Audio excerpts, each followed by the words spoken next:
teremos a ministração do professor Antônio Carlos, que vai estar falando sobre literatura gnóstica. Temos certeza que vai ser um tempo muito precioso, um tempo de muito aprendizado, né? Hoje nós teremos o professor Antônio Carlos, amanhã nós teremos a professora Luana, que vai estar, então, encerrando essa semana, né? Vocês vão estar durante a apresentação e durante esse período, né, sempre tendo algumas mensagens sobre cursos. Vocês vão ver que agora a gente vai estar falando um pouquinho sobre 2 grupos de pesquisa, né? Tem o grupo de pesquisa de literatura de memória joanina, coordenado pelo professor Paulo Garcia, que deu aula para nós na segunda-feira, e tem o grupo chamado TEODIC, que faz, né, um diálogo com a questão da cultura pop, que é de responsabilidade do professor, né, da coordenação do professor Antônio Carlos. E aí, se você quiser participar, né, esses grupos vão estar reiniciando, porque nós terminamos, né, encontros na semana passada. Esses grupos de pesquisa e grupos de estudo vão estar iniciando no mês de agosto e vão ser online, né? E serão online. Então, você pode estar participando da sua casa, de onde você puder. Então, um tema, literatura de memória joanina. Um outro tema de pesquisa é o TEODIC, que depois o professor Antônio Carlos pode falar um pouquinho para nós. Bem, dinâmica de hoje, né? É a questão das perguntas, né? Você coloca as suas perguntas no chat. Depois da exposição do professor doutor Antônio Carlos, nós vamos estar passando a pergunta para ele, vamos estar abrindo blocos de 3 perguntas. Aquelas perguntas que não der tempo de serem respondidas, a gente vai estar fazendo como ontem, né? Nós vamos depois gravar um vídeo específico com as respostas e colocaremos à disposição de vocês. Você que é aluna da FATEL, quer o seu certificado para colocar lá na atividade complementar. Faça a sua solicitação para a Débora, sempre está tendo aqui rolando, né, o e-mail dela, e agora também tem a solicitação pelo questionário online, né? Daqui a pouco a gente joga aqui, você clica no questionário, lá você coloca todos os seus dados, para que a gente possa, então, viabilizar essa questão de certificado. Você que não é aluno, né, não é aluna, está com a gente nessa semana e gostaria de ter esse certificado, manda um e-mail de solicitação para a Débora também, as informações sempre vão estar sendo lançadas no chat, e aí ela vai dizer para você como é que você pode ter esse certificado, tá bom?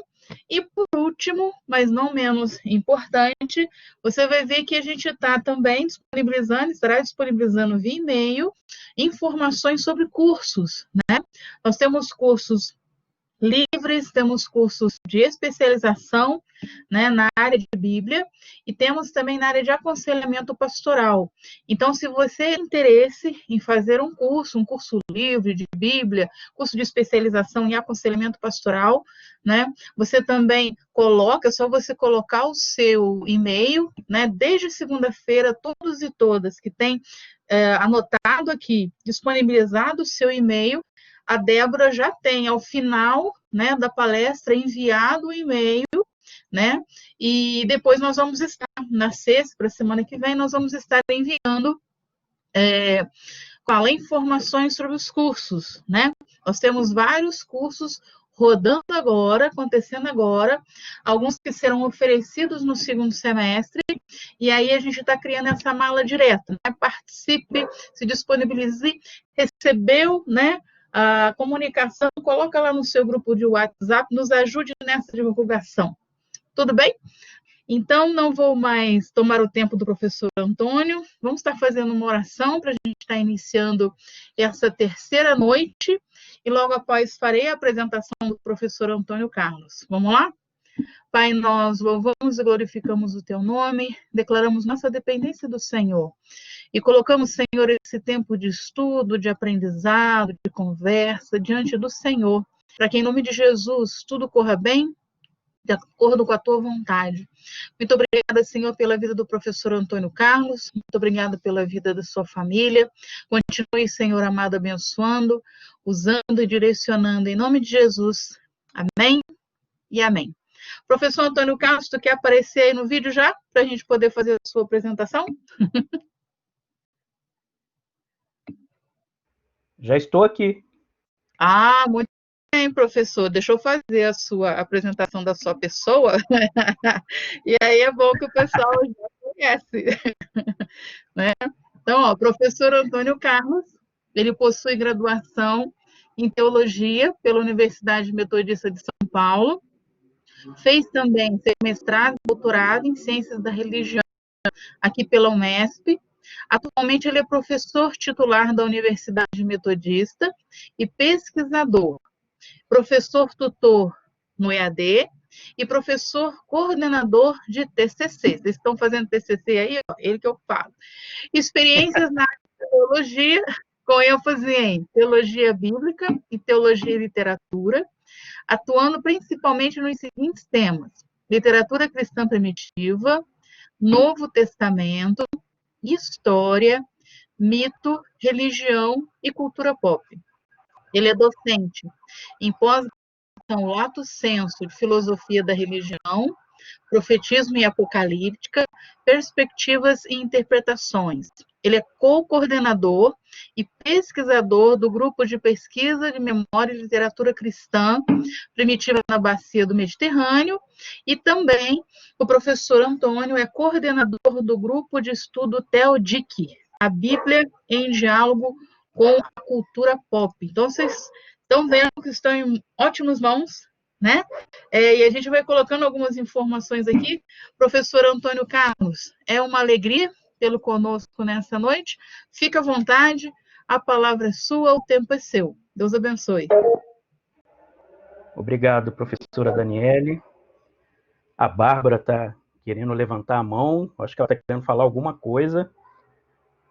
Nelise, obrigado aí pelo professor mais geek da FATEL. Eu acho que é o único, né? É um fato, né?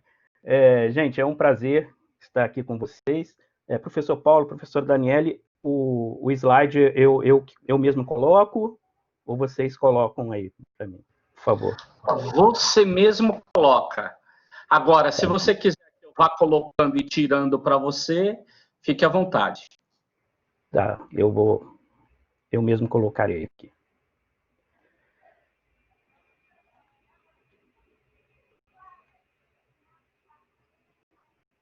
Muito bem. Né, como já foi anunciado, eu creio que estão todos me ouvindo bem aí, não é? Creio que estejam ouvindo bem. Nós vamos conversar hoje um pouquinho sobre literatura gnóstica cristã, recepções e interpretações teológicas.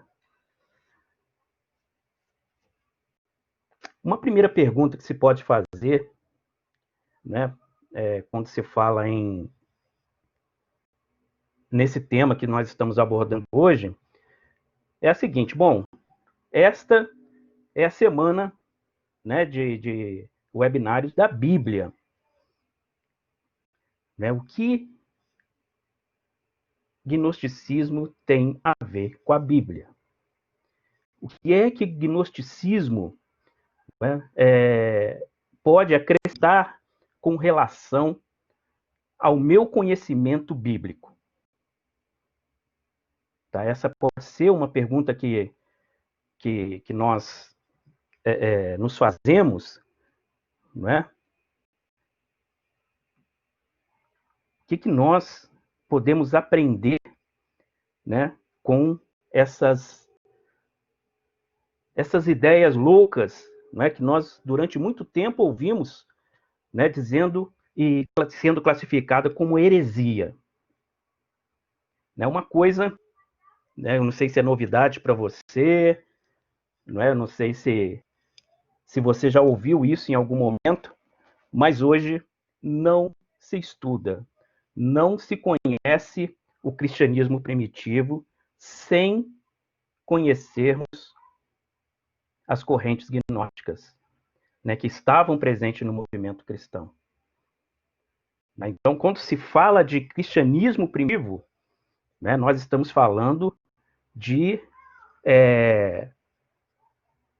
uma diversidade de pensamentos, de correntes, de ideias, né, de crenças que foge até mesmo do nosso conhecimento atual, né? Porque nós fomos ensinados, nós fomos doutrinados, né? Fomos, vou dizer, catequizados, né?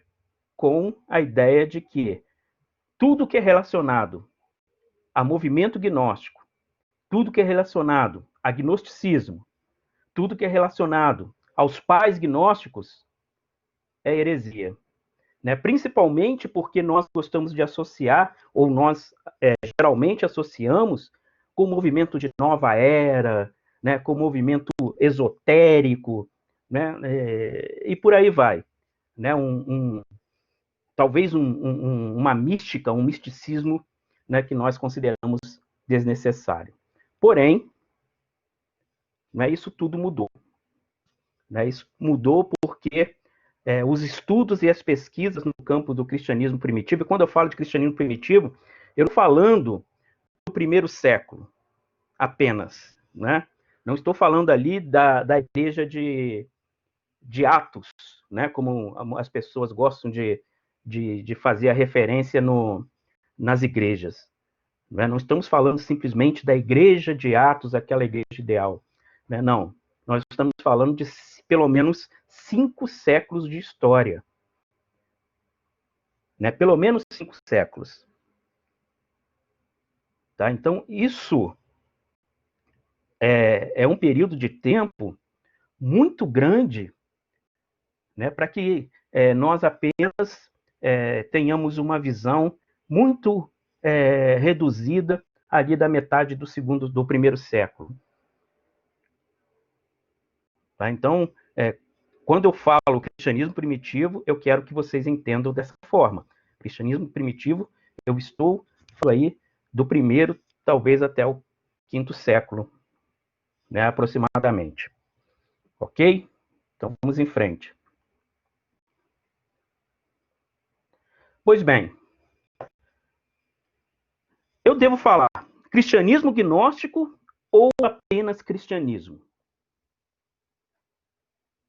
Como se conhece, né, essa corrente de pensamento que teve o seu auge, né, o seu grande momento da metade do 2º século em diante, né, até o final do 3º, aproximadamente. Né? Quem são, né, esses cristãos e cristãs, né, que eram chamados, eles não se chamavam, tá? Eles não se chamavam gnósticos, mas eles foram, né, denominados como grupo gnóstico. Então, há um cristianismo gnóstico ou apenas um cristianismo? Né? Ou um não, mas ou se pode dizer, ou se pode falar as cristianismo. É uma coisa que a gente tem que entender, tá?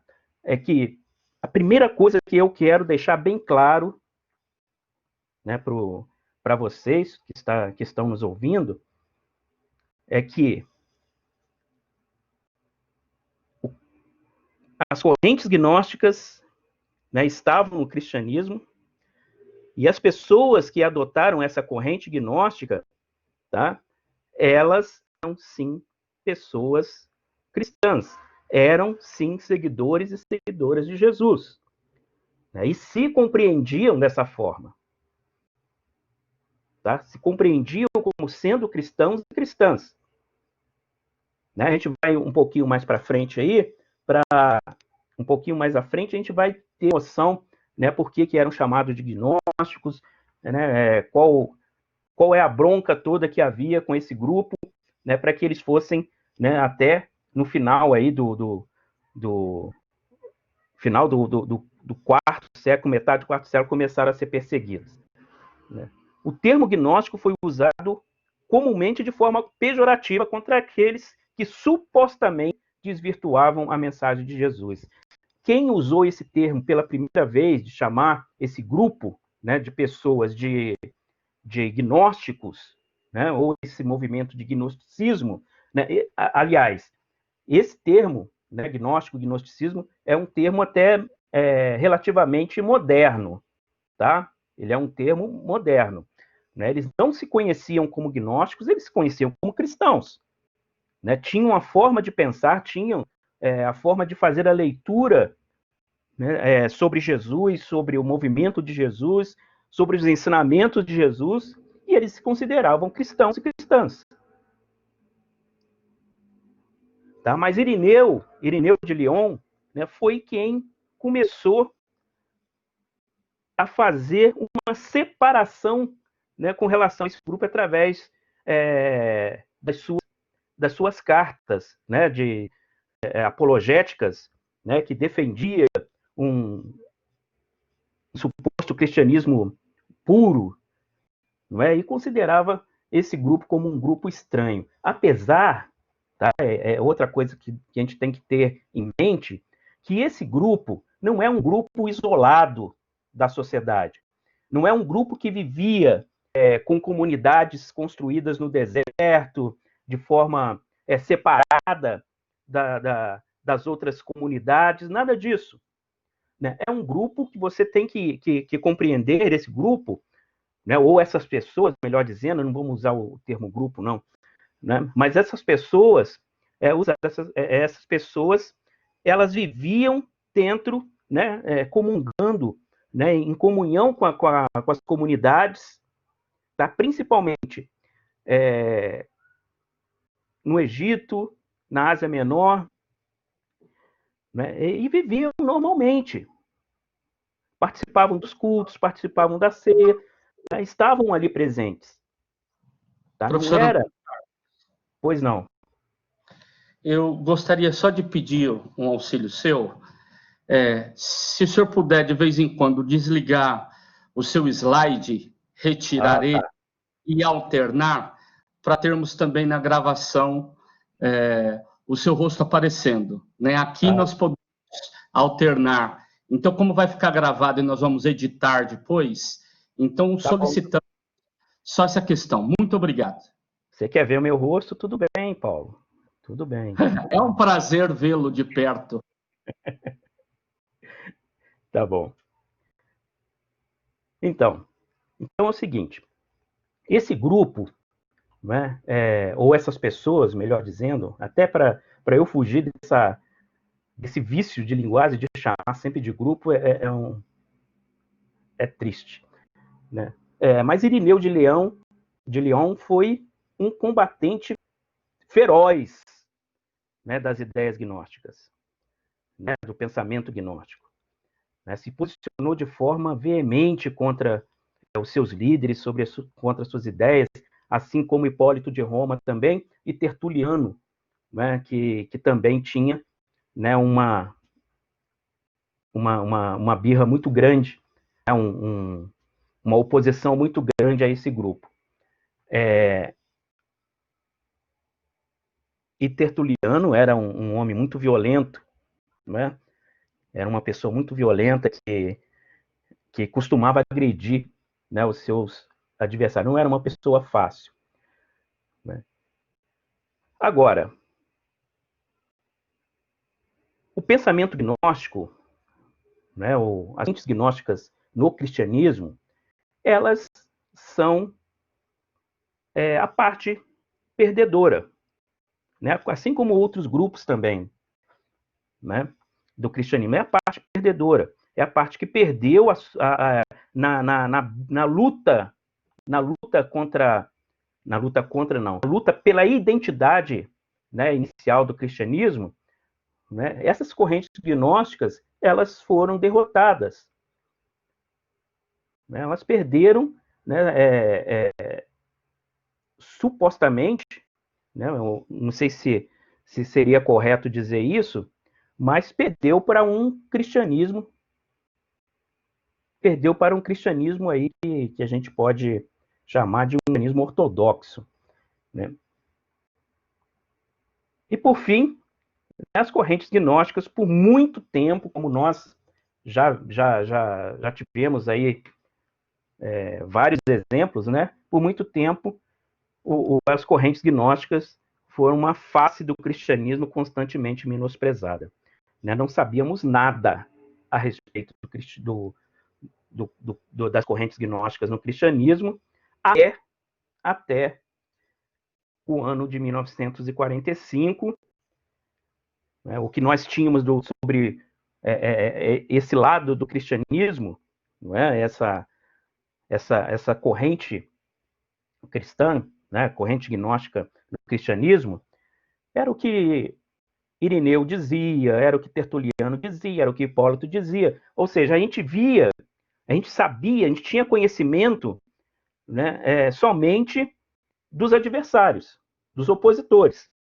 Né? Se você quer conhecer alguém, né, para conhecer alguém, é muito complicado você conhecer alguém, né, que constantemente acaba usando ridicularizando, né, humilhando, né, o tempo todo, né, o que dá aquela impressão de que era um grupinho, né, não era um grupo separado, um grupo que resolveu formar, né, como a gente vê hoje em muitos lugares aí, vamos formar uma igreja. Não era dessa forma. Né? Não há uma igreja gnóstica, né, no mundo antigo, né, no cristianismo antigo. Não há uma igreja gnóstica, não há um grupo parado de gnósticos. Tá? É um grupo, são pessoas, né, com ideias, né, peculiares, de fato, né, com ideias diferentes, mas que congregavam junto, estavam ali misturados, sentados na hora do culto, né, sentava lado a lado, né, e vamos levantar a mão, né, e dava a mão e levantava a mão junto ali com aquele outro, né, a professora Daniele falou ontem sobre o professor Paulo Garcia, perdão,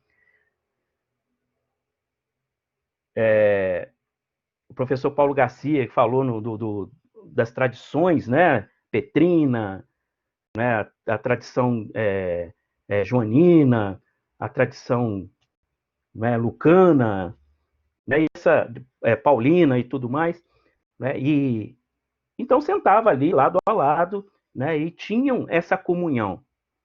Agora, havia, né, uma certa diferença na maneira de pensar ou na maneira de crer em alguns aspectos. Né? Eu gosto muito de usar como exemplo, né, eu fui pastor durante 10 anos, né, e tinha igrejas que eu estava, né, frequentando, que eu era pastor, perdão, e nessas igrejas tinham pessoas que acreditavam que tudo que acontecia de ruim, até mesmo uma dor de cabeça, era obra de Satanás, e tinha aquela outra pessoa que considerava o seguinte: olha, o diabo não existe. Estavam ali convivendo no mesmo ambiente, convivendo na mesma comunidade, né, vivendo na mesma comunidade, mas tinham formas e maneiras de conceber a fé cristã muito diferentes.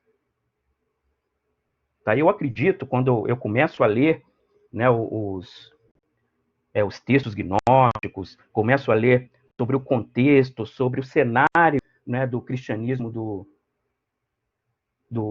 primeiro, final do primeiro e segundo século, né, eu começo a imaginar que seja dessa forma, né, que é dessa forma que as coisas aconteciam.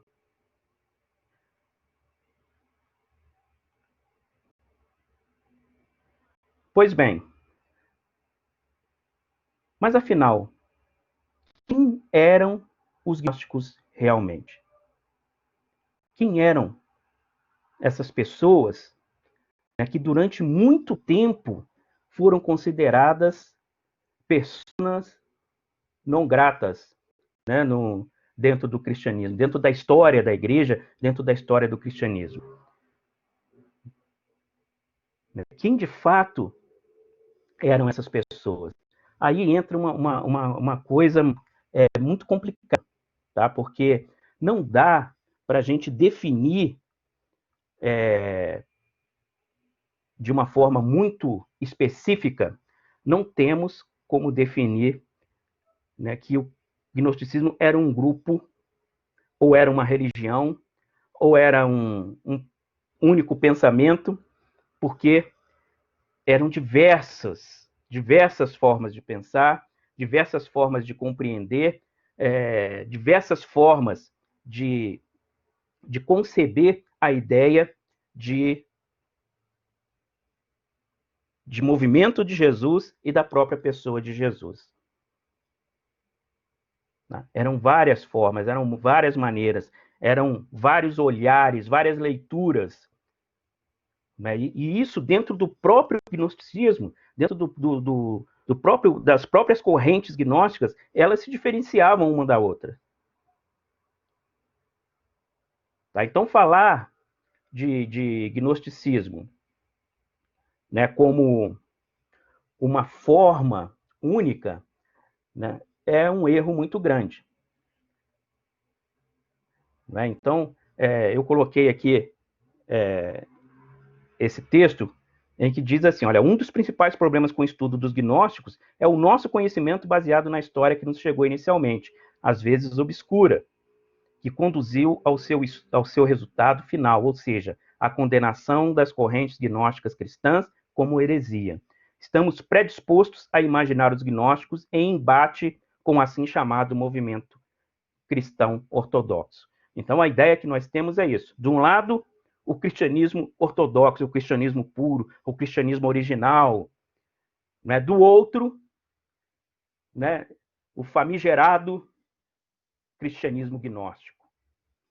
Né? E tinha aquele embate, né? Quem é que vai sair vencedor, quem é que vai, né, se posicionar como o pensamento vitorioso. E não é dessa forma. Aí eu recorro, né, a Antônio Pinheiro, que é um dos estudiosos dos textos de Nag Hammadi, do cristianismo gnóstico, em que ele diz assim, né, a gnose parte basicamente, né, do suposto, né, da ideia de sofrimento que sente o ser humano ao se ver aprisionado em um mundo que o oprime e que também se sente estrangeiro nesse mundo. Ao considerar a extensão do mal no mundo, né, a futilidade da matéria em si, muitos seres humanos se veem conduzidos ao desejo de libertar-se deste mundo e unir-se de algum modo, à divindade a qual eles creem pertencer. É como a sensação, né, de desapego e distanciamento dos polos que deveriam estar unidos. Então, o Pinheiro, ele coloca como principal característica das correntes gnósticas, do pensamento gnóstico, e isso parece que une todas as correntes gnósticas nesse sentido, né, é esse desapego ao mundo da matéria. Né, é esse sentimento de se considerar, né, como estrangeiro nesse mundo. E olha que isso não está longe do que nós, na maioria das vezes, compreendemos hoje. Tá? Isso está muito presente também em nosso pensamento. O professor Paulo Garcia fez a menção na segunda-feira, né, de que algumas das práticas, né, de correntes gnósticas, do pensamento gnóstico, da mística gnóstica, acabaram sendo adotadas também, né, no nosso dia a dia, no nosso cristianismo, no cristianismo ocidental, e nós nem percebemos. Né? Então, essa ideia de não pertencer a este mundo, essa ideia de que aqui eu sou um estrangeiro, né, isso está presente nos textos, né, na literatura canônica, tá, nos evangelhos, nas cartas paulinas, tá, na teologia paulina também, na tradição paulina, né, nos evangelhos, principalmente o quarto evangelho, principalmente o evangelho joanino. Ali você vai encontrar uma afinidade muito grande, né, das correntes gnósticas com a literatura joanina. Tá? Agora, não diga, eu não estou dizendo isso, tá? Eu não estou dizendo isso, né? O fato de ter afinidade não quer dizer que seja, né? Eu não estou dizendo que o Evangelho de João seja um evangelho gnóstico.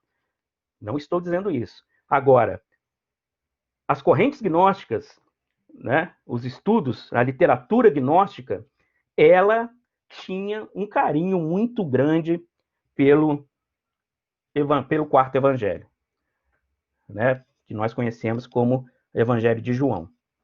Eles tinham um carinho muito grande, né? Justamente por essas afinidades, né? Que acabam aparecendo no quarto evangelho e que era do agrado, né? Dessa forma de pensar dessas correntes gnósticas no cristianismo. Tá? Então,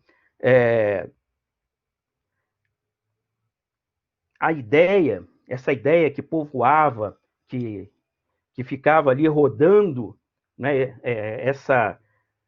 essas pessoas, rodando as comunidades, porque a gente também tem que lembrar que as comunidades cristãs não estão isoladas, não estão com um muro, né, ou dentro de uma redoma protegido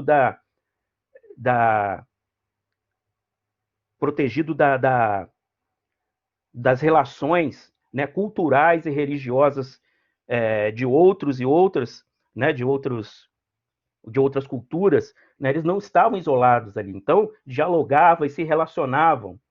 Né, e essas ideias, esses pensamentos gnósticos que nós vamos ver um pouquinho mais à frente, né, estavam, né, presentes, né, nesse mundo.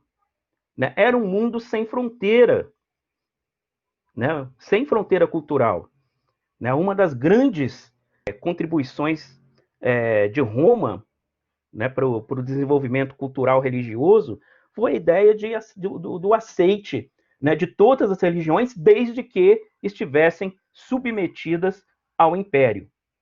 Né? Se não causasse nenhum problema, né, ao Império Romano, todas as religiões eram bem-vindas.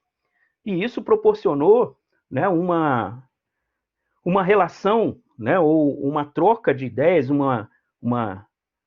diálogo, né, muito grande entre esses pensamentos. Estavam ali, então, presentes, né, se desenvolveram, né, assim como essas religiões, chamadas religiões de mistério até, né, e outras mais, dialogavam com o cristianismo também dialogavam com essas.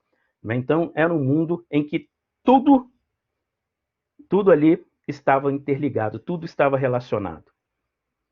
Tá? Então, não podemos, né, ter esse tipo de ideia de que o cristianismo era um grupo isolado e que não se comunicavam, não se relacionavam com outros.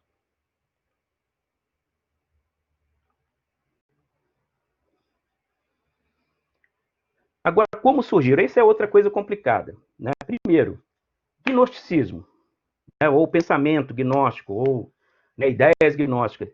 Gnosticismo é uma religião? Né? Seria uma religião?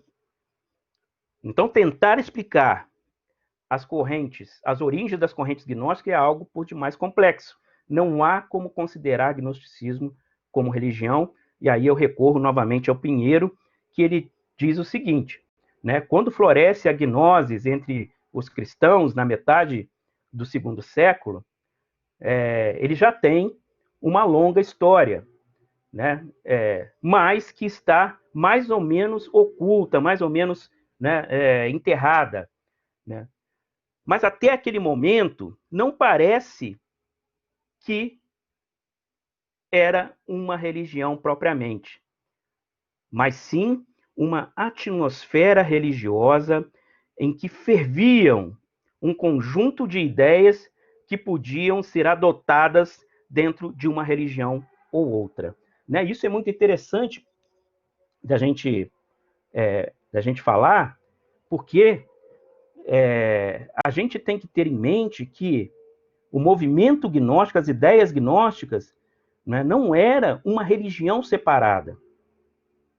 Não era uma, como eu estou dizendo aqui desde o início, não era um grupo formado, né, propriamente para criar uma igreja gnóstica. Né? Ninguém chegou e disse assim, olha, vamos formar aqui a nossa igreja, né, com os nossos pensamentos, né, vamos criar aqui, vamos alugar ali aquele espaço, né, e colocar aquela placa na frente e hoje nós somos uma igreja. Né? Não. Né? Como eu disse, ela estava presente. E a gente percebe isso onde? Né? E a gente percebe isso onde? Percebe isso justamente, né, lá na comunidade joanina, né, na comunidade da primeira carta de João, né, nas cartas joaninas. Né, ali a gente vê, né, que havia um grupo dentro dessa comunidade, dentro dessa tradição joanina, que tinham pensamentos, né, que estavam mais próximos dos pensamentos gnósticos. Né? Eu estou falando gnóstico aqui, mas essa palavra, como eu disse, ela é uma palavra mais recente, tá? Eles não se denominavam gnósticos, tá? Mas, né, para a gente poder diferenciar, eu vou continuar usando essa palavra. Então, tinha um grupo ali que tinham pensamentos a respeito da pessoa de Jesus, principalmente,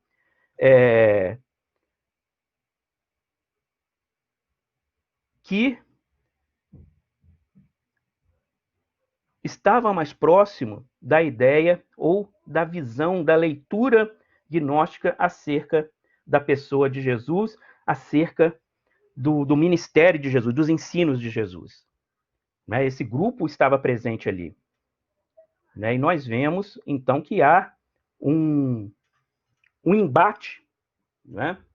Apesar, aí é outra história, né? Que a gente não dá para falar de tudo, né? Mas apesar da própria comunidade joanina, às vezes, né, terem algumas ideias que também se aproximam do gnosticismo. Né? Pois bem, nossa hora passa rápida aqui. Então, em que acreditavam os gnósticos? Né? O que acreditavam essas correntes gnósticas? Né? Eu listei aqui 3 pontos que eles são assim bem 3 pontos em comuns. Como eu falei, haviam várias formas de gnosticismo, várias formas de pensamentos gnósticos, né? Mas havia um denominador comum entre esses grupos que eu gostaria de destacar. O primeiro dele: Deus existe e não é necessário prová-lo. É uno, único, a absoluta transcendência.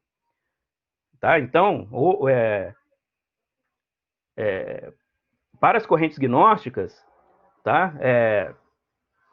Deus é uno, quer dizer, Deus é único, é absoluto. Né? Não há necessidade de provar a Deus, eu não preciso fazer prova de Deus. Né? Porque as correntes gnósticas acreditavam que Deus, né, o próprio silêncio de Deus é parte da sua existência. Né? Então Deus é transcendente, eu não tenho que provar nada de Deus, eu não tenho que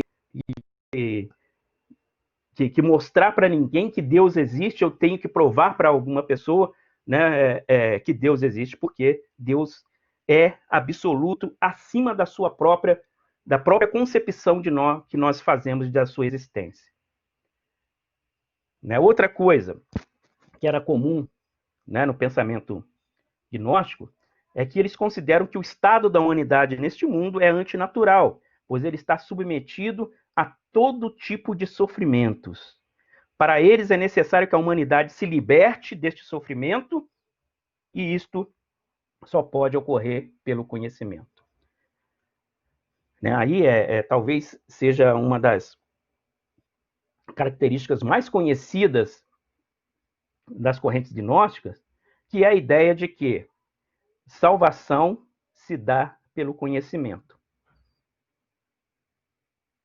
Tá? A liberdade, né? Você só se liberta deste corpo pecaminoso, que segundo eles é uma prisão, né? Dessa prisão, se você tiver o conhecimento pleno. Né? E esse conhecimento aí está ligado, né, ao terceiro ponto, né, que faz parte do mito gnóstico da criação, né, e da salvação também, da soteriologia gnóstica, mas não dá para a gente explicar tudo de uma vez só, porque o tempo, né, e já está até terminando aqui o tempo. Né? Então, o mito gnóstico basicamente era assim, olha, Sofia, que é a sabedoria, né, a sabedoria, a personificação da sabedoria de Deus, né, decidiu, né, não muito sábio da parte dela, talvez, né, gerar sozinho um filho sem a ajuda de um parceiro.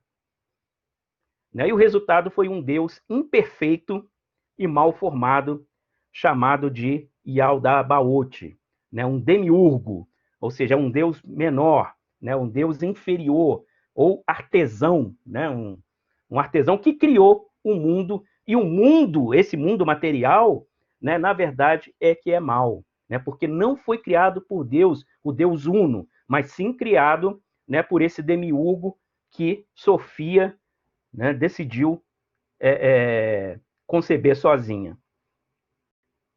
Né, e a partir daí, né, esse demiurgo, né, criou, então, os seres humanos de forma imperfeita, né, e tem todo um desenrolar, né, em que Sofia cai, né, cai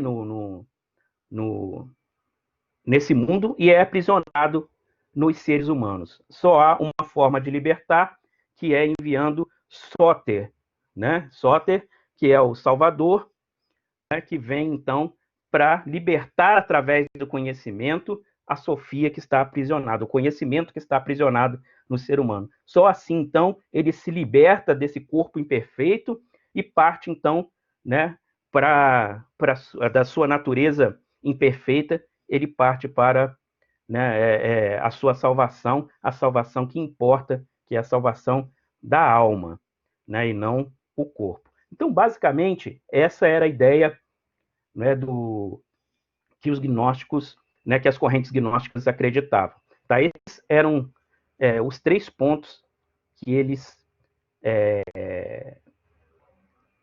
concordavam, né, mais vezes. O mito gnóstico da criação, né, ele tem várias versões, né, pelo menos umas 3 versões diferentes, mas é muito interessante de você ler, de você conhecer, né, porque ele é muito bem construído. E não pense vocês, né, hoje nós temos já a ideia, né, construída, né, de que Jesus veio para nos salvar, né, que ele morreu na cruz pelos nossos pecados, ele ressuscitou, né, que ele perdoou os nossos pecados, né, e tudo mais. Nós já temos essa ideia porque já chegou isso para nós. Chegou para nós dessa forma. Né? Mas lembre-se que nós estamos falando de um período em que a construção da identidade cristã ainda estava em andamento. Tá? Ela ainda estava caminhando, né? Ela estava no início. Ok? Então, a proposta dos movimentos gnósticos, das ideias das correntes gnósticas, era uma proposta atraente. Né? Até porque nós vamos falar de dois desses líderes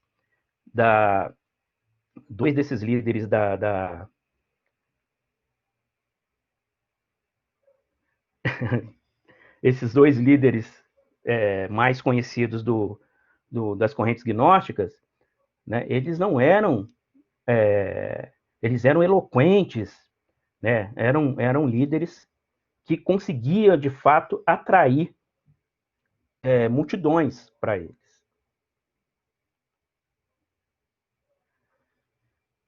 Aí vamos, né, para os nossos momentos finais aqui, né, vamos para o Cristo no movimento gnóstico. Aí vamos falar da cristologia gnóstica, Né?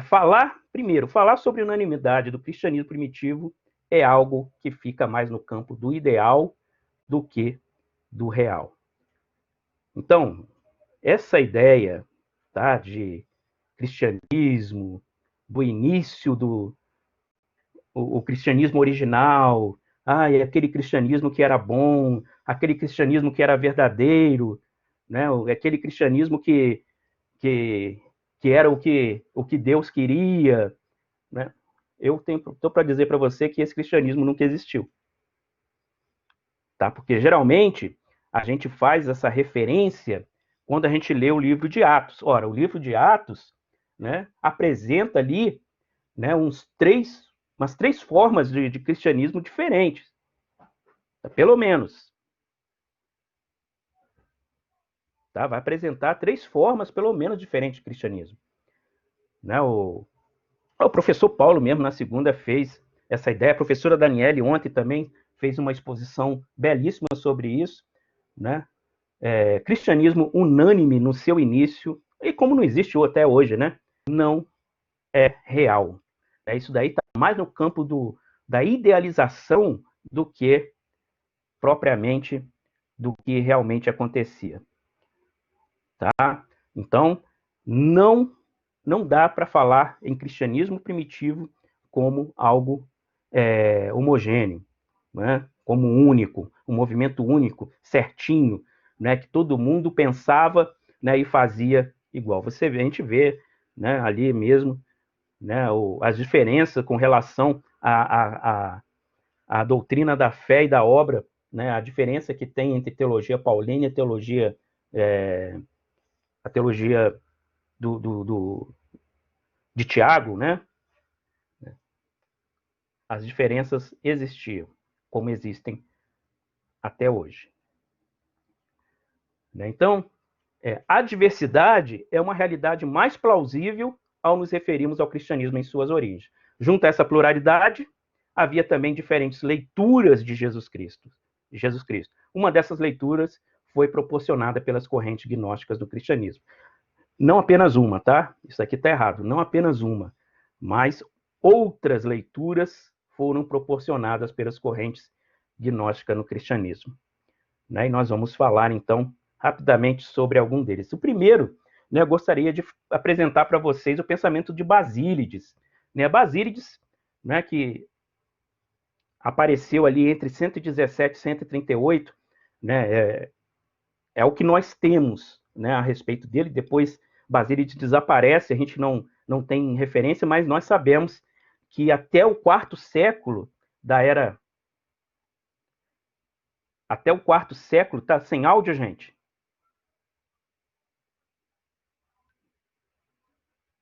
Não, né? Então, Jefferson, né? Não, professor, tá tudo certinho. Vou seguir. Ok. Então,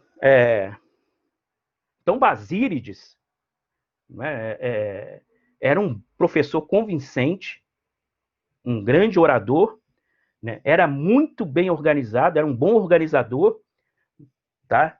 O que a gente tem a respeito deles, de Basílides, a gente tem principalmente sobre aquilo que Clemente de Alexandria e Orígenes falava, e olha que principalmente Clemente de Alexandria não falava muito mal do Basílides, não. Inclusive, Clemente de Alexandria, que é um dos pais da igreja, né, ele chegou a utilizar alguns dos pensamentos de Basílides.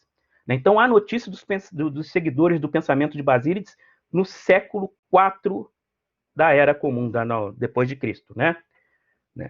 Ele dizia, né, aí a gente não tem certeza, provavelmente não fosse isso, mas dizia-se que ele era um discípulo de Glaucio, que era um intérprete de Pedro, tá? Que foi um que, segundo a tradição, auxiliou a Pedro nos escritos, né, dos seus textos. E ele escreveu mais de 2 dúzias de livros porque os seus opositores dizem a respeito disso. Né? Livros com comentários sobre evangelhos, todos esses perdidos. Né? Esses livros eram intitulados Exegética, né? Uma pena muito grande que se perdeu. Né? Possivelmente seja um dos mais antigos comentaristas do Evangelho. Apenas fragmentos de sua obra foram conservados, além das citações nas obras dos seus oponentes. Então, o que dizia Basílides? Basílides era interessantíssimo, ele tinha uma ideia aqui sobre Jesus que é maravilhosa, eu acho a mais louca de todas, sobre Salvador e a crucificação. Então, ele dizia assim: então, o progenitor não gerado, que é Jesus, inominável, viu a ruína delas, das nações, e enviou seu primogênito, o intelecto, chamado Cristo, para salvar as pessoas que confiavam nele da autoridade dos seres que tinham feito o mundo. Por isso ele não sofreu. Antes, um certo Simão Cirineu foi forçado a carregar sua cruz em lugar dele. E foi ele que, ignorante e erroneamente, foi crucificado, sendo transformado no outro, de modo que foi tomado por Jesus. Ao passo que Jesus, de sua parte, assumiu a forma de Simão e ficou olhando, rindo deles. Olha, você pode pensar assim, você pode dizer, e você deve estar pensando, que cara doido, né? Mas você não pode negar a criatividade, né? A criatividade maravilhosa do Basílides, né? Que ele dizia o seguinte: olha, ele é o Cristo, ele é o ser superior, né? Ele é o ser superior, ele não pode morrer crucificado. Então, quem que foi crucificado naquela cruz? Aí, Basílides dá a solução, muito simples. Olha, na verdade, quem foi crucificado foi Simão Cirineu, que foi forçado a carregar a cruz e chegou lá no momento da crucificação, Simão Cirineu ficou parecendo Jesus e Jesus parecendo Simão Cirineu. E quem acabou sendo crucificado foi Simão Cirineu no lugar de Jesus. E o melhor, Jesus ficou olhando e rindo deles, né? Eu sei que é louco, né? Como acho que foi o Marco que colocou aí. É louco, mas é muito, muito, muito interessante. Né? E quem assistiu aquele filme, a comédia fantástica do grupo Monty Python, né? A Vida de Brian, né? Não sei quantos de vocês já assistiram. Se não assistiram, tem que assistir, está disponível lá no Netflix, A Vida de Brian. Na Vida de Brian, eles fazem uma brincadeira dessa no momento que Jesus é crucificado, né? No filme, na hora que Jesus está carregando a cruz, Simão Cirineu chega todo cheio de bondade, né? E se oferece ali para carregar a cruz. E o que acontece? Né? Quando Jesus entrega a cruz para Simão Cirineu, no filme, ele sai correndo e Simão Cirineu é crucificado no lugar dele. De onde que o Monty Python, né, que é um grupo inglês, né, que fez muito sucesso na década de 1970, de onde eles tiraram essa ideia? Eles tiraram justamente daí. Né? Esse é o pensamento de Basílides. Né? Jesus não poderia ser crucificado. Então, quem foi crucificado foi Cirineu. Com relação à salvação, a salvação é somente da alma. O corpo é, por natureza, corruptível. Para Basílides, toda salvação é universal. E a redenção não é nada mais que a cura da ignorância inicial. Esta iluminação purificadora é a gnose, o conhecimento supremo, mas se mostra em cada ser humano que ativamente toma parte dele como consciência ética. Embora os espiritualistas ou os gnósticos possam achar as leis humanas irrelevantes e risíveis, é apenas porque encontraram dentro deles mesmo uma integridade moral tão profunda que é o espelho mais puro da visão espiritual. Então, não é simplesmente achar que o corpo não vale nada, que você não vai fazer nada para alcançar essa salvação. Né? Ou as correntes gnósticas acreditavam que se você se liberta dessa prisão, consegue se libertar a Sofia, né? Alcançar o conhecimento, né? Então você é capaz de fazer coisas boas, é capaz de fazer boas obras. Você tem uma integridade moral. E a integridade moral, dentro das correntes gnósticas, elas nascem a partir do conhecimento. Né? Então não é uma coisa relaxada, não é uma coisa em que você simplesmente vai salvar a alma e o corpo você faz o que quiser. Né? Isso é fake news que fizeram dos gnósticos, né? Das correntes gnósticas. Era fake news. Né? Os opositores falavam muita coisa disso, mas não é isso. Né? A Sofia deu trabalho isso mesmo, né? Mas não é isso. Tá? Né? Eles tinham um código moral. Né? Eles sabiam que eles tinham que ter, né, uma vida íntegra para poder alcançar, então, né, a libertação através do conhecimento. Então, as coisas são muito mais complexas do que nós imaginamos, não é? Então, não acredito em tudo que dizem a respeito das correntes gnósticas. E um outro, esse deu trabalho. Né? Esse deu trabalho, né? Porque esse cara era muito bom. Né? Esse cara é muito bom, que é Valentino. Né? Valentino, aproximadamente, se tem ideia de que ele talvez tenha nascido aí por volta do ano 100. E o que se tem certeza é que ele morreu no ano 175.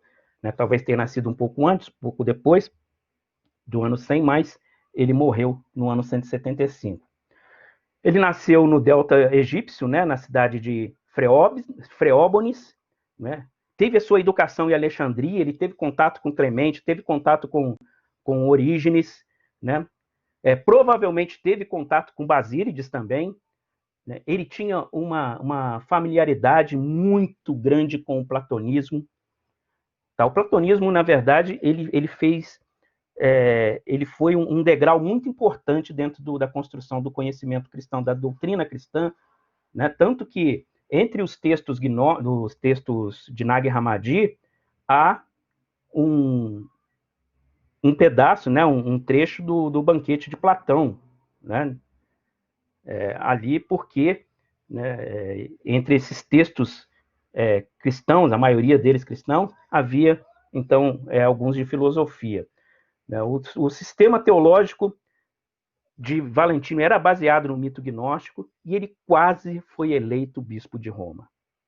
Ele perdeu assim, ó, por um tiquinho assim.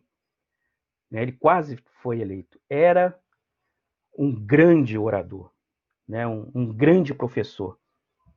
Né? E o que atormentava mais, por exemplo, o Irineu, é que ele dizia, né, em um dos trechos da sua carta, ele dizia: nós não sabemos, né, se esses gnósticos, né, são de fato cristãos ou não, se estão deturpando ou não estão, né, são lobos em pele de cordeiro. Por quê?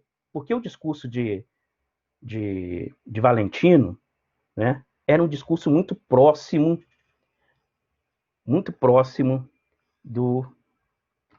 das cartas paulinas, da teologia paulina. Né? E um dos textos dele, que é um dos textos mais famosos dele, que é o Evangelho da Verdade, que estava entre os textos de Nag Hammadi, né? O Valentino diz o seguinte: o inefável, o Deus, delegou ao demiurgo o poder criador para que pudesse separar a luz das trevas. Já Sofia tem a gnosis, que o demiurgo não possui. Demiurgo é um deus inferior, tá? Em resumo, Demiurgo criou a matéria e Sofia criou o espírito. O pleroma, né, ele fala muito do pleroma, seria o grande palco desse jogo cósmico. Né? O pleroma é um lugar onde habita o Deus Uno, o Deus inefável. Né? O demiurgo, com ciúme de Sofia, tenta subjugá-la e tomar-lhe a gnosis. Mas Sofia cria o pleroma e foge para lá, na esperança de salvar os seus filhos, os espíritos, do jugo da matéria, envia uma parte da gnosis chamada Cristo.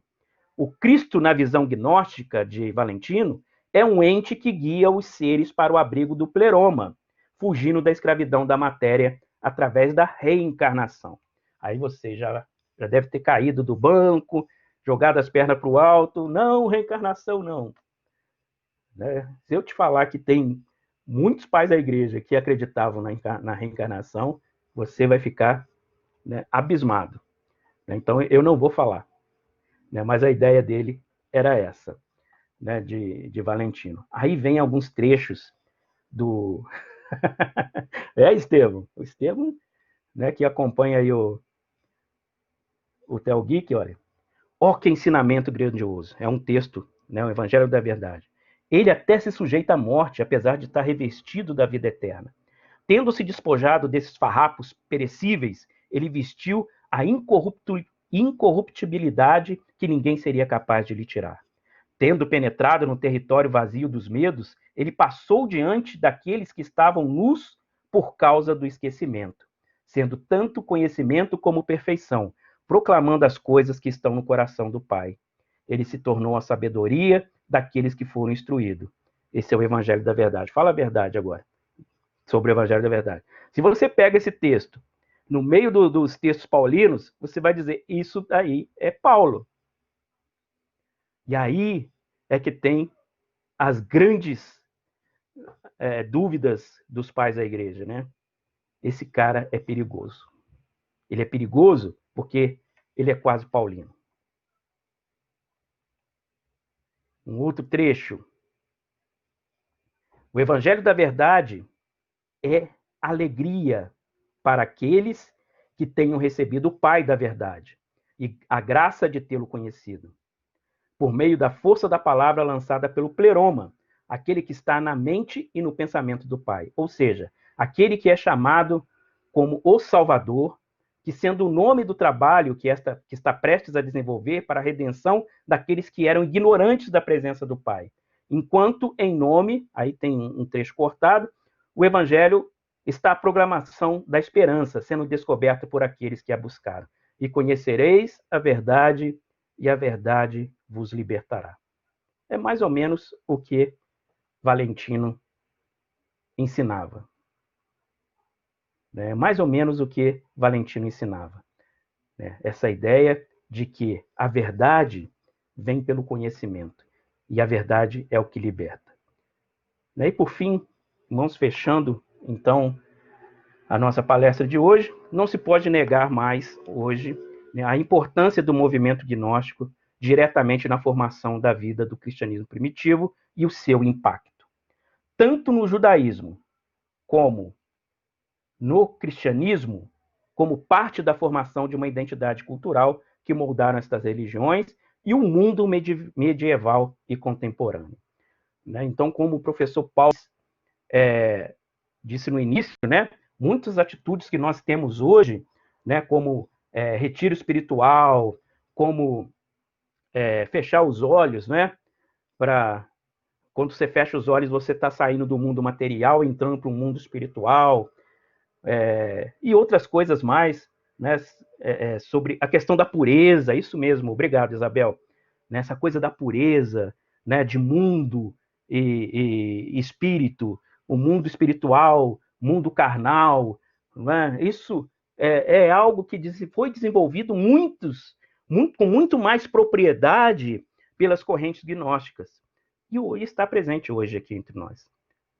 Então, conhecer esse cristianismo, essa forma cristã de pensar, e eu repito, é uma forma cristã porque não havia separação, eles eram cristãos, sim, eu afirmo de forma veemente, eram cristãos e cristãs, era sim. Então, é isso que nós temos para dizer.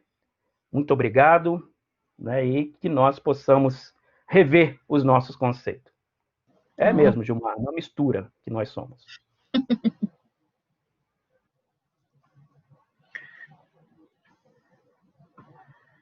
Muito obrigada, professor Antônio Carlos. Calma aí que eu estou partilhando o vídeo aqui. Muito obrigada, pela exposição. Muito bom. Eu acredito que todo mundo está aprendendo bastante e temos, assim, várias perguntas. Eu organizei as perguntas que chegaram em 3 blocos, tá, professor? Então, o primeiro bloco de perguntas diz assim, o Estevão, professor, poderia citar um pensamento gnóstico que permanece até hoje? Primeira pergunta. Segunda pergunta desse primeiro bloco é do Gilson Eduardo.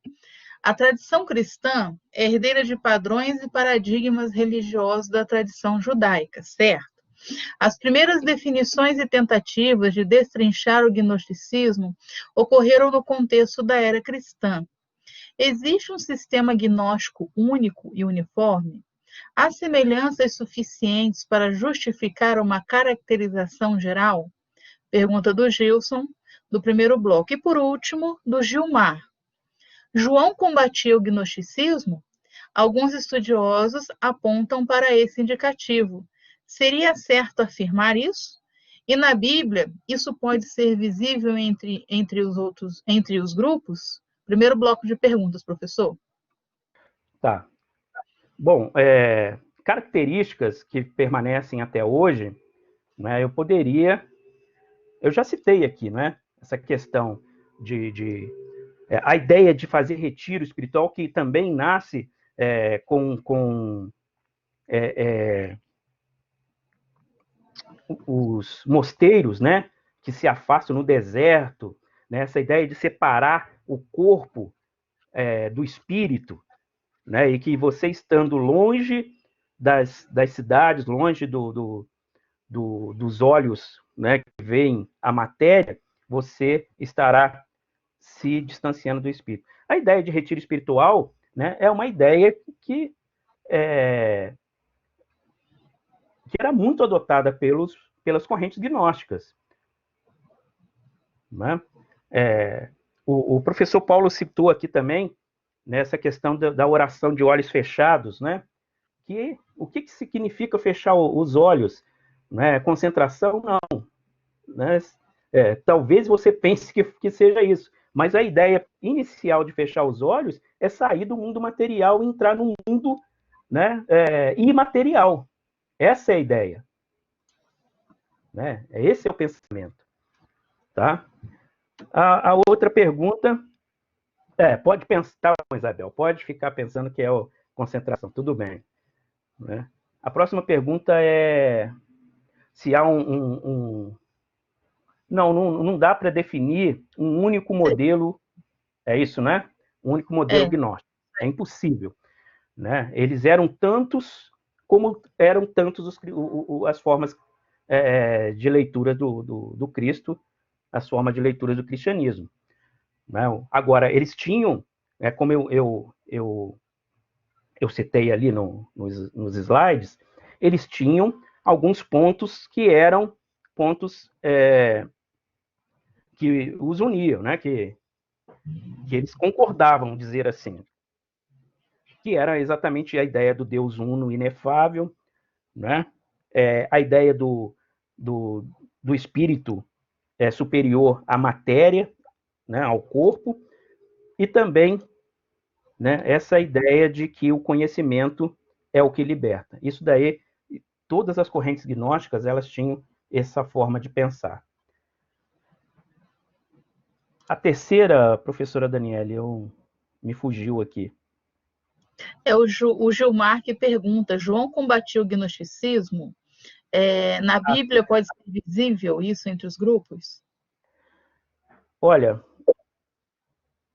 falar que ele combatia o gnosticismo, como eu falei, é uma coisa assim, muito, muito radical.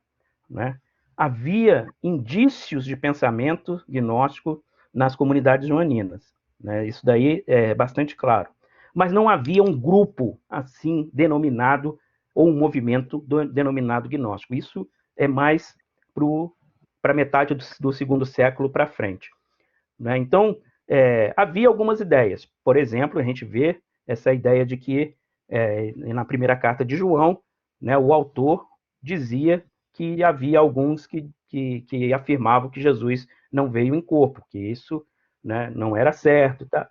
Então, isso nos leva a crer que essa forma de pensar o Cristo já estava presente no meio dessas comunidades. Tá? Agora, combatiam, falavam alguma coisa, mas, né, aí fica complicado a gente falar muito, porque é um assunto muito extenso, mas havia também indícios, né, de algumas ideias e alguns pensamentos das correntes gnósticas que ficavam presentes nessas comunidades, principalmente a comunidade de João.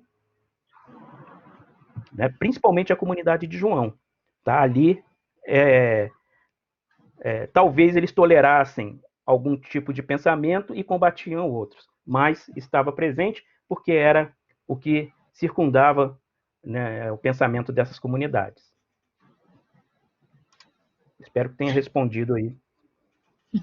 Obrigada, professor. Segundo bloco de perguntas. O Isaías pergunta assim: No primeiro século já havia um embate entre agnosticismo e cristianismo?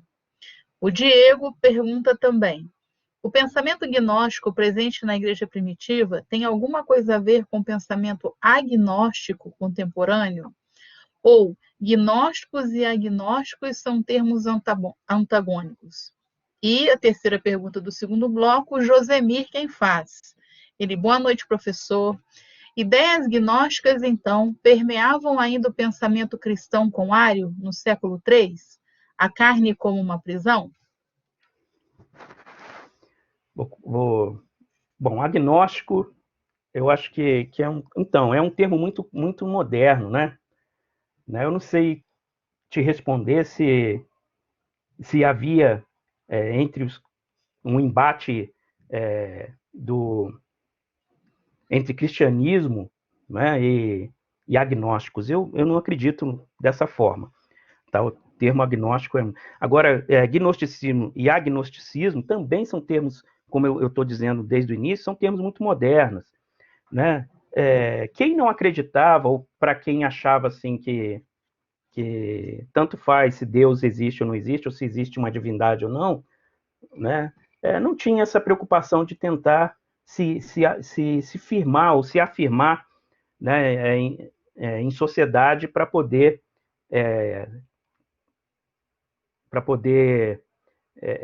expor o seu pensamento. Né? Eu acho que para quem tanto fazia se existia ou não, né, levava a sua vida lá normal, sem preocupação. Né? Assim como os gnósticos, tem um pensamento gnóstico também, como eu disse aqui desde o início, né? O pensamento gnóstico estava presente nas comunidades normalmente, né? Principalmente do final do primeiro século em diante.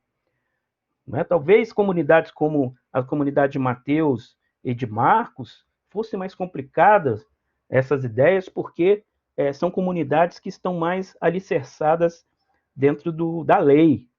Né? Apesar de a gente achar que não, mas eles estão mais próximos do judaísmo do que, por exemplo, o Evangelho de João, que bebe em outras fontes claramente. Né? Mas não quer dizer que eram gnósticos, mas que, aliás, não tinha uma coisa organizada, né, de fato, mas esses pensamentos estavam presentes, essas ideias estavam presentes. O Josemir pergunta Esqueci a pergunta do Josemir. Era tudo misturado, isso mesmo, Estevão. Professora Daniele? Desculpa, professor, me enrolei aqui, calma aí. A do Josemir aqui, viu? Ideias gnósticas, então, permeavam ainda o pensamento cristão com Ário no século III? Sim, Ário. Ário. Então, a forma do Ário pensar podia-se dizer que era uma forma de pensamento gnóstico. Né? Ário acreditava o seguinte, que Deus é o uno, inefável e único, né? Todo-poderoso, né? Transcendente, e que Jesus, né, é a sua criação. Né? Ele se aproxima mais de um pensamento gnóstico do que qualquer outro. Né? Ele podia ter, de alguma forma, bebido nessa fonte, né, Josemir? Eu acho que é uma coisa válida, que a gente pode até pesquisar a respeito disso. Então, é possível. Né? Ário, que trouxe tanta dor de cabeça para o cristianismo ortodoxo, o cristianismo convencional ali, né, que depois saiu vencedor, né, a ponto de Constantino morreu como ariano, né, com batismo ariano. Né? Então, é possível. Obrigada, professor. Tem foco. A Rejane perguntou: professor, Sofia, o conhecimento, objeto de busca dos gnósticos, se conjugava com as palavras de Jesus: conhecereis a verdade vos libertará? A verdade para Cristo seria o conhecimento para os gnósticos? Pergunta Rejane. O Gilson faz uma segunda pergunta assim. Gnosticismo, movimento religioso, combinando misticismo e especulação filosófica. Qual seria o nosso entendimento ao falarmos como teólogos e teólogas para os nécios? Pois ainda o povo perece por falta de conhecimento. E por último desse bloco, a Nelisa pergunta: um gnóstico se converte ao cristianismo ou apenas deixa as ideias gnósticas? Vamos lá. Primeira, Dani, me ajuda aí. A questão do gnosticismo com a fala de Jesus pela busca, né? Conhecereis a verdade vos libertará. A questão do conhecimento é o ponto central da salvação no gnosticismo. Né? Só o conhecimento... Se essa verdade seria o conhecimento que os gnósticos buscam. Agora, esse conceito de verdade é que a gente teria que analisar melhor. Tá? Esse conhecimento, né, não é um conhecimento intelectual, não é um conhecimento acadêmico, né? É o conhecimento de saber que você não pertence a este lugar, né? Você é libertado disso. Né? Esse corpo é uma prisão, né? É uma prisão, e você precisa se libertar dessa prisão para então alcançar, né, a salvação. Esse era o tipo de conhecimento que o gnosticismo aceitava, acreditava. A segunda pergunta, vamos lá, professora. É do Gilson. Aí ele diz, né, a questão da combinação do movimento religioso gnóstico com misticismo e especulação filosófica. Qual seria o nosso entendimento ao falarmos enquanto teólogos e teólogas para os nécios? Falar para os nécios, né? A pesquisa do gnosticismo, pelo menos para mim, né, e eu sou professor de escola dominical, tenho uma classe de escola dominical, uma classe de Bíblia, né? A gente conversa sobre movimentos do primeiro século, do segundo século, que difere do nosso modo de agir.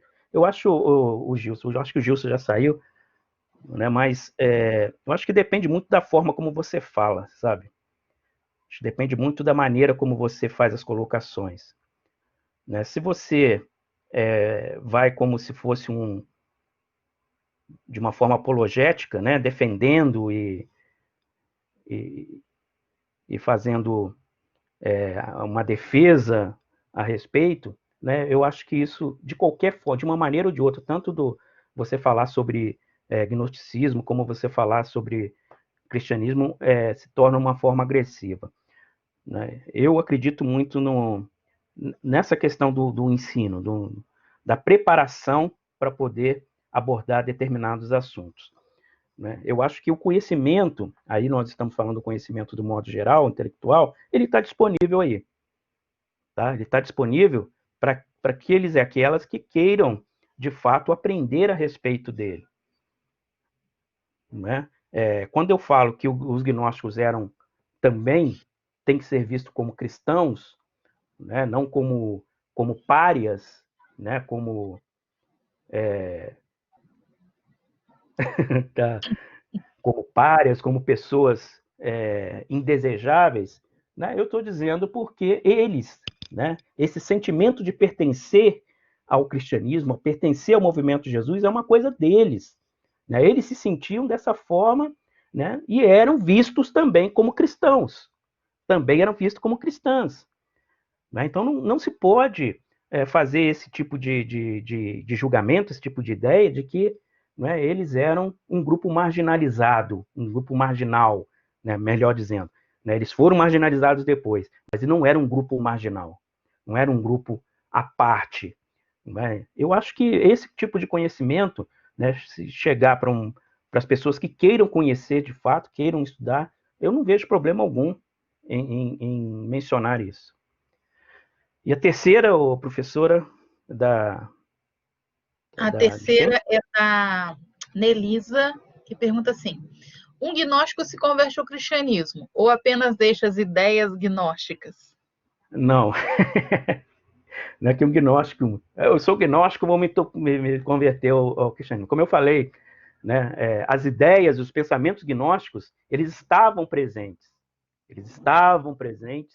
né, eles estavam ali rodando essas comunidades, né, alguém falava isso, né, alguém teve contato, poxa, é assim, nossa, que legal, tem uma leitura a respeito do ensinamento de Jesus que é assim, assim, gostei, né, que interessante, né, você lembra que eu dei aquele exemplo lá no início, né, falando de que eu fui pastor em comunidade que tinha pessoas que acreditavam que tudo era do diabo, tudo, uma dor de cabeça, dor de dente era do diabo, e tinha pessoas, né, que não acreditavam no diabo em forma alguma, e estavam convivendo ali. De onde saiu essa ideia? Né? De onde cada um deles aprendeu? Foi de interpretações, foi a hermenêutica, foi a recepção, foi a forma de fazer a leitura a respeito da vida, a respeito do cristianismo, a respeito dos ensinamentos de Jesus. Então, de repente ali, né, dentro da comunidade joanina, que é um grupo considerado cristão, né, o cara começou, né, a dialogar a respeito dessa forma de pensar, dessa forma de ver o Cristo, né, e aceitava isso de uma forma natural, porque não havia uma identidade formada, do cristianismo. Então, era isso. Obrigada, professor. Quarto e último bloco. O Olívio pergunta assim: professor, podemos pensar que o pensamento gnóstico é mais uma tentativa humana de explicar bem e mal? A Dani, ela faz uma consideração, ela diz assim: bom, estou achando que os gnósticos foram sim pessoas amantes da intelectualidade e o conhecimento. Provavelmente imaginam, devem ter sido privilegiados na época, até acredito poderem ter pertencido à elite que tinha acesso a estudos, porém um pouquinho longe do cristianismo como conhecemos de nós. De qualquer jeito, muito interessante. E por fim, o professor Fernando Ripoli faz a seguinte pergunta: se para Platão o sol ilumina a ideia de bem, para Santo Agostinho, Deus ilumina as verdades eternas. Segundo a teoria de iluminação de Santo Agostinho, o homem recebe de Deus o conhecimento das verdades eternas, tal como o sol. Deus ilumina a razão e torna possível o pensamento correto. Neste ponto, podemos perguntar se qualquer homem terá sua razão iluminada por Deus. O que você acha, professor? Tinha que ser o Ripoli, né? A última, assim. Pois é. A primeira qual que é? Não, deixa ele até mês que vem. Deixa aí. A primeira é Do Olívio pergunta assim: podemos pensar que o pensamento gnóstico é mais uma tentativa humana de explicar bem e mal? Então, Olívio, esse dualismo bem e mal, ele está muito presente nas correntes gnósticas, mas também ela está presente, por exemplo, no misticismo judaico, né? Os manuscritos do Mar Morto, né? Essa dualidade, esse dualismo entre bem e mal, luz e trevas, morte e ressurreição, também faz presente. É como eu falei, né? Essas relações culturais, de pensamentos, né? Elas permeiam toda a sociedade, né? Todos os grupos, né? Vamos dizer, né? Permeiam, estão ali presentes. Né? Alguns se apossam dessa forma, dialogam com elas e constroem outras formas de pensamento. Né? Explicar o bem e o mal é sempre uma questão bem complicada. Né? Isso é bem Novo Testamento. Né? Tentar explicar bem e mal é uma coisa bem religião persa, né? É uma coisa bem forte, maniqueísmo, né? Dessa ideia de separar o bem e o mal, sendo que a teologia judaica, né, anterior ao Segundo Templo, né, é uma teologia que entende que o bem e o mal provém de Yahvé. né? Tá aí o professor Fernando, que é especialista nessa área, né? Agora, essa ideia de bem e mal, né? Ela está muito presente no cristianismo, né? Ela está muito forte no cristianismo, né? A oposição a Deus, a oposição a Jesus, né? E está ali presente. Eu acho que o que eu vejo assim, as correntes gnósticas elas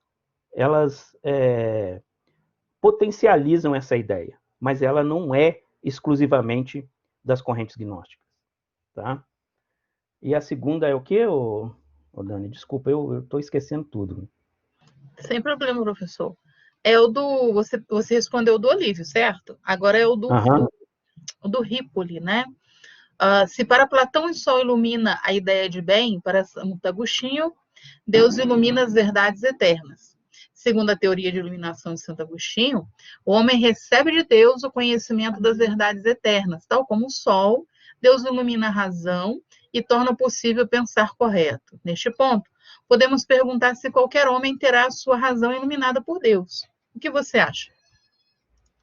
Bom, o que eu acho, Ripoli, meu amigo? Eu estou entendendo que você coloca o pensamento de Agostinho, né, e Platão de forma ali paralela, né, apenas trocando o sol por Deus, né? O sol de Platão é o Deus de Agostinho, né? Eu acredito que seja isso, né? Se a gente for caminhar para nesse pensamento, com certeza, né? Com certeza essa é a ideia. Agora, a gente tem um problema com a teologia agostiniana, né? Que às vezes a teologia agostiniana ela é voltada um pouco à predestinação, né? Então, eu não sou um profundo conhecedor da teologia de Agostinho, né? Mas eu me parece, tá? Eu não tenho certeza disso.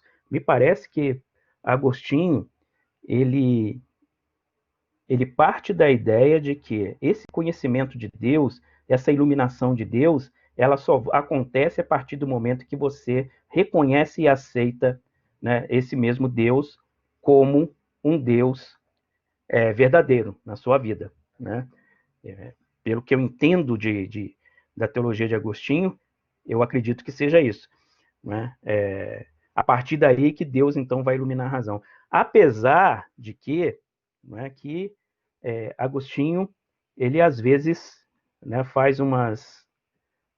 ele costuma caminhar um pouco sobre, né, essa ideia de que mesmo aqueles que não são cristãos, né, têm às vezes a mente iluminada por Deus para tomar decisões, mas essas decisões só são tomadas, né, se forem e são verdadeiras, são sabedorias verdadeiras, se forem tomadas em favor do cristianismo e da igreja.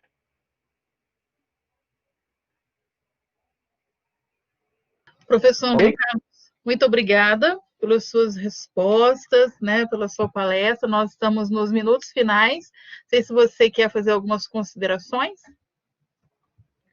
Não, quero agradecer a professora Daniele, professor Paulo Dias, né, a Débora, que está aí trabalhando incansavelmente, né, nos auxiliando, né, e chamar vocês para conhecerem um pouco sobre as correntes gnósticas no cristianismo. É uma coisa muito legal. Alguém me falou isso, me perguntou sobre bibliografia, né? Depois eu vou disponibilizar esses slides, né? E talvez quem queira um pouco mais pode pegar, tá bom?